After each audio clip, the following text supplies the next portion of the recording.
Okay, so let's just jump in. I have a bit of a confession to make. Oh. We've been doing all this research on the human mind, right? Treating it like this incredible piece of, hardware. A supercomputer, A really? supercomputer, a Ferrari engine between our ears. The engineering on paper is just flawless. It truly is. I mean, from a biological standpoint, it's a masterpiece. Right. But here's where my own user experience just doesn't line up. Because if I'm supposed to be driving a Ferrari, why did my last week feel like a bumper car ride? I'm being serious. I looked at my performance data from last Tuesday. I lost 45 minutes doom scrolling. Doom scroll, a classic. Then I snapped at my partner over how the dishwasher was loaded. And to top it off, I bought some gadget I absolutely do not need at 11 o'clock at night. Midnight impulse buys. We've all been there. So the question I really want to get into today isn't about the hardware. The hardware's good. Why is the actual experience so chaotic? Why am I constantly crashing into walls? And that is the central question in the material we're looking at. The reassuring thing, if you can call it that, is that it's not a driver error. Yeah. You're not a bad operator. Okay. The problem is the software. The software. Yeah.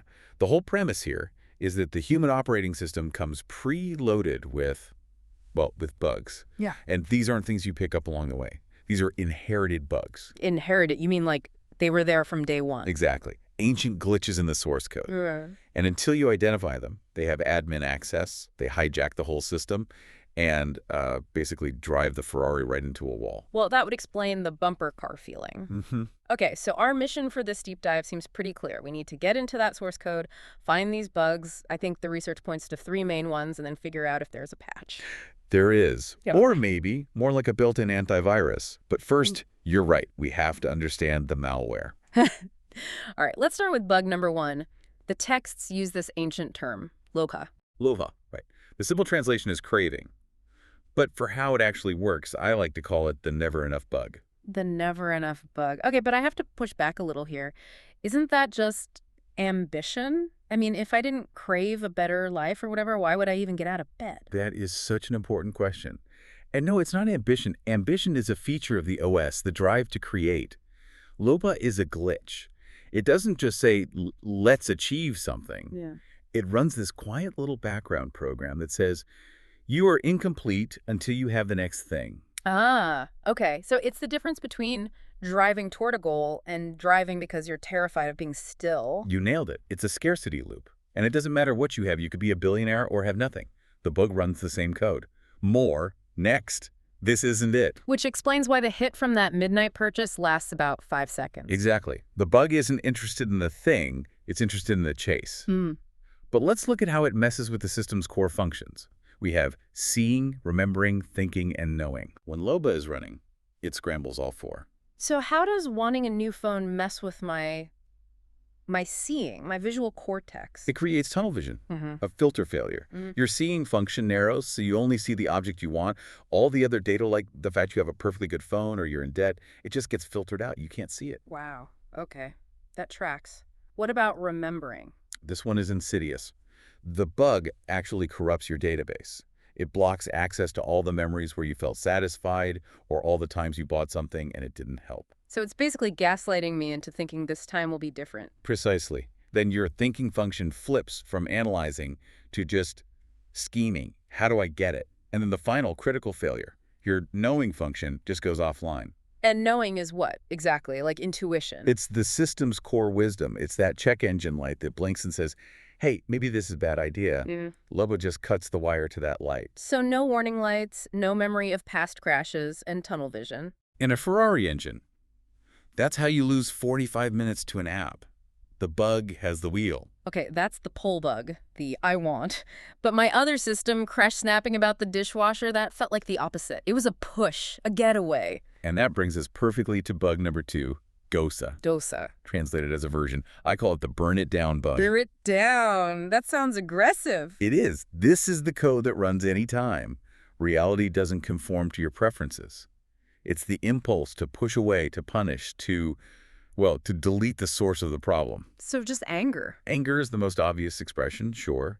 But it's also that low-level irritation, it's resentment, it's that road rage, where for a split second you wish the other driver would just vanish. That road rage thing is so real. Logically, I know it's just some person having a bad day. But for 3 seconds, my whole personality shifts. That's dosa at work. There's a great term for this in psychology. It makes you temporarily stupid. Temporarily stupid. I like that. It's a measurable drop in cognitive function. You're seeing zeros in on the offense. You don't see your partner. You see the person who loaded the dishwasher wrong. And remembering, oh, I know this one. It instantly pulls up a file of every other time they've ever done anything annoying. Instantly. You did this in 2018, too. It's weaponized memory. Your thinking becomes all about judgment, and your using, knowing, the part that sees nuance, gets replaced by self-righteousness. And that feels good, doesn't it, being right? It's a powerful drug. The source code for Dosa is almost always the ego. It's a script that says, I am too important for this.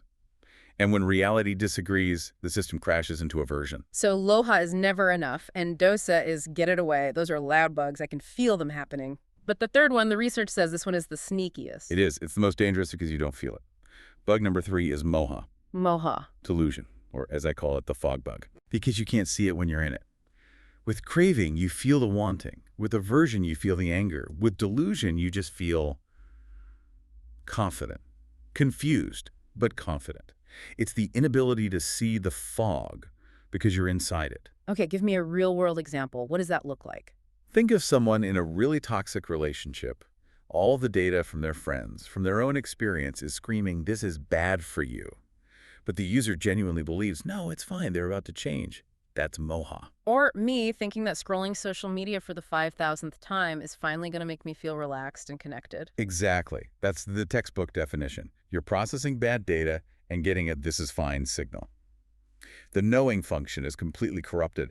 It's outputting confident when it should be flashing critical error. So, delusion is the bug that stops you from seeing that you have bugs. You got it.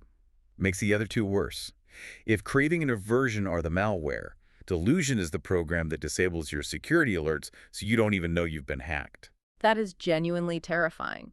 It's like driving at 100 miles an hour toward a cliff and the GPS is calmly saying, you have arrived. That is the state of Moha. So this is the human condition. The gas pedal is stuck, the brakes are on fire, and the windshield is fogged over. It's the default setting, yeah. It sounds a little hopeless. If the code is just broken, what do we do? You mentioned an antivirus. I did. And the good news is, it's already installed. It's part of the kernel. You just have to learn how to run the program. Okay, what's the command? The term for it is sati. Sati. Now, in English, it gets translated as mindfulness. Whoa, okay, stop right there. Mindfulness. I have to be honest, that word feels like it's been hijacked. It sounds like a spa day or something with scented candles. It feels a little soft for fixing a supercomputer. I could not agree more. The branding is terrible. Yeah. It's been watered down to just mean relaxation. But sati, in a technical sense, isn't about chilling out. It's a system diagnostic tool. Think of it like a tether, or maybe even better, like the task manager on your computer. A task manager? Okay, I like that. So how does it work? Well, think about what the bugs do. They pull all your processing power away from the present moment, right? Craving is in the future. Aversion is in the past. Sati is the function that just notices.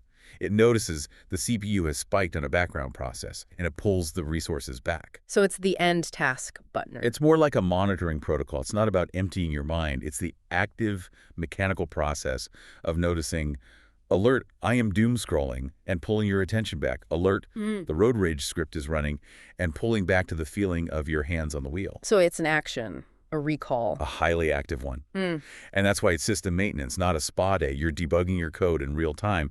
It's how you upgrade the accuracy of your whole system. There's an analogy in the notes that I think it nails this. The one about the sediment in water. Can you walk us through that? Yes. It's the clearest visual I found. So imagine your mind is a glass of water. Okay. And at the bottom of the glass, there's a layer of sediment. Dirt, sand, whatever. And the sediment is the bugs. Lobha, dosa, moha. It represents the potential for the bugs, exactly. Now, when your mind is agitated, when you're chasing things, fighting things, lost in thought, it's like you're sticking a spoon in that water and just stirring frantically. And all the sediment swirls up. All of it.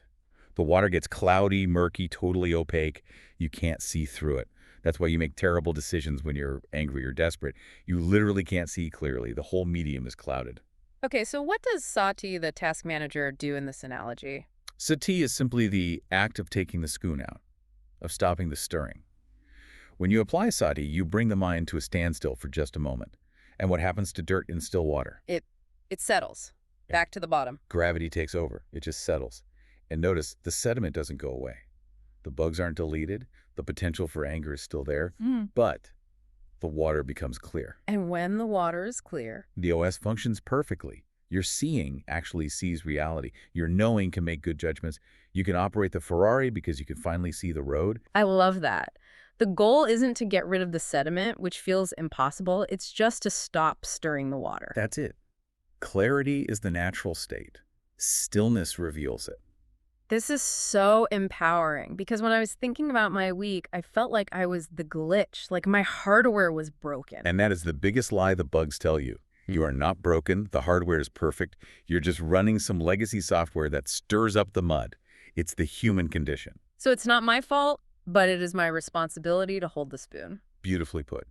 And the fix, the awareness itself, is the antivirus. Wait, what do you mean? The moment you notice, oh, I'm stirring the water, that's it. You've stopped. The moment you catch yourself doom scrolling in that microsecond of awareness, the spoon is out of the glass. So just noticing, wow, the aversion script is running hot right now is the same as running the sati command. That's the entire practice. You've stopped stirring. Okay, so let's make this super practical for everyone listening. What's the 30-second reboot for a cloudy mind? I call it a system ping. You don't need a cushion or incense. Just take 30 seconds. A system ping. I can do that. Sometime today, just pause. If you're driving, keep your eyes open, obviously, and just ask the system one question. Where is my attention right now? Just check the dashboard. Is it spinning in the future with Lobha? Is it replaying something from the past with Dosa? Or is it just foggy with Moha? Just notice where it is, and then gently, without judgment, invite it back to right now, to the feeling of your breath or your feet on the floor. And that's it. That little move is the antivirus. That's the rep. That's the bicep curl. Every single time you do that, you're letting the sediment settle just a little bit. It's so much more mechanical than I thought. It is. We live our whole lives with muddy water and then wonder why we keep bumping into things. You have the tool to stop stirring. Okay, so to recap this deep dive, we have this supercomputer mind hijacked by 3 ancient bugs: Lobha, the never enough, Dosa, the burn it down, and Moha, the fog. But we have a built-in task manager called Sati that lets the sediment settle so we can actually see clearly. That is a perfect summary. It really changes how I see last week. I'm not a bad driver. I just need to pay more attention to the dashboard. Exactly. And if I could leave you and everyone listening with just one final thought. Please. You are not your bugs. You are not the anger. You are not the craving. You are not the cloudy water. You are the water itself. Your natural state is clear. It's powerful. That clarity is your factory setting. All you have to do is stop stirring. You are the water. That's powerful. Listeners, thank you for running diagnostics with us. If this hit home, if you realize you've been driving with a muddy windshield, maybe share this deep dive with someone. We're all trying to see the road a little better. We certainly are. We'll see you on the next one. Keep the system clear.